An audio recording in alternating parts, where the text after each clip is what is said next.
बिहार विधानसभा चुनाव के नतीजों से बंगाल की सियासत में तूफान मच गया।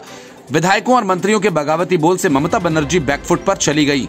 कांग्रेस को भी बिहार के नतीजों से गहरा धक्का लगा है, लेकिन बीजेपी के हौसले बुलंद हैं।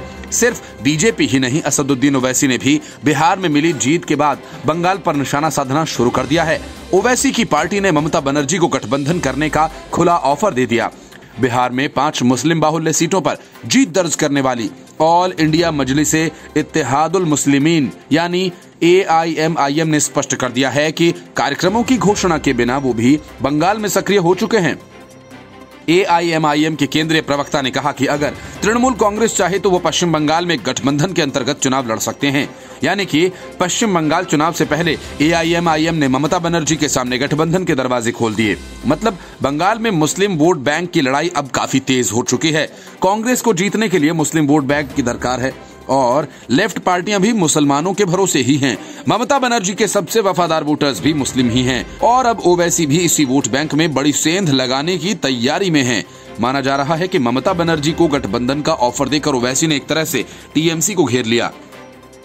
बीजेपी प्रदेश अध्यक्ष दिलीप घोष ने AIMIM के निमंत्रण को लेकर निशाना साधा।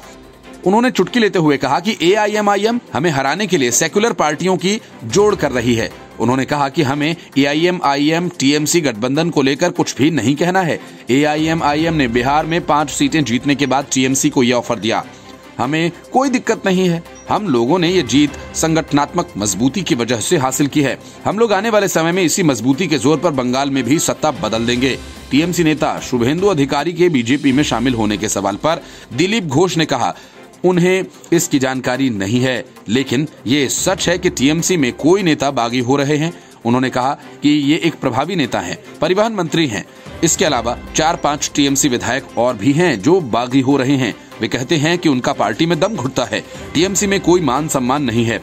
चर्चा है कि ये लोग कहीं पार्टी ही न छोड़ दें। TMC विधायक बेचाराम मन्ना पार्टी से इस्तीफा दे चुके हैं और राज्य के मंत्री रविंद्रनाथ भट्टाचार्य जी इस्तीफा देने की तैयारी में हैं। बंगाल में ओवैसी की एंट्री से कांग्रेस, लेफ्ट फ्रंट और ममता बनर्जी तीनों का खेल खराब होना तय माना जा रहा है।